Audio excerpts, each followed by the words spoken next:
Dans l'évangile de Jésus-Christ, selon saint Matthieu. En ce temps-là, Jésus disait à ses disciples : « Ce que vous faites pour devenir des justes, évitez de l'accomplir devant les hommes pour vous faire remarquer. Sinon, il n'y a pas de récompense pour vous auprès de votre Père qui est aux cieux. Ainsi, quand tu fais l'aumône, ne fais pas sonner la trompette devant toi, comme les hypocrites qui se donnent en spectacle dans les synagogues et dans les rues pour obtenir la gloire qui vient des hommes.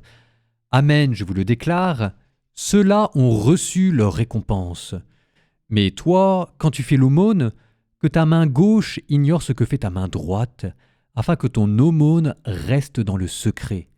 Ton Père, qui voit dans le secret, te le rendra.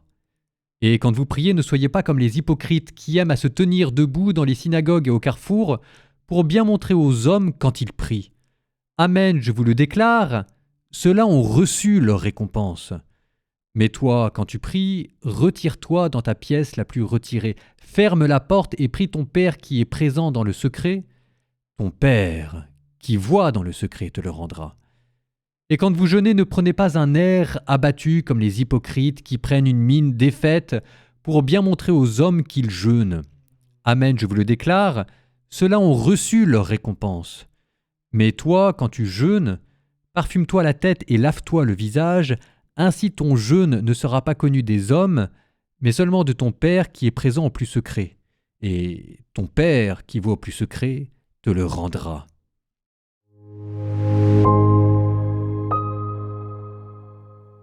Que dire pour un premier évangile du carême ? Le texte est tellement explicite qu'il dit tout et il n'y aurait plus qu'à le méditer. On vous donne les 3 piliers du carême, le jeûne, l'aumône et la prière. Je vous rappelle que ces triples piliers, c'est pas un hasard, c'est pas Jésus qui les a inventés de nulle part. C'est parce qu'en fait, ça reprend la triple dimension de l'amour. Vous avez l'amour de Dieu, et c'est la prière, l'amour du prochain, et c'est l'aumône, et l'amour de soi-même, et c'est le jeûne. Donc le but du carême, c'est pas d'abord de faire des efforts.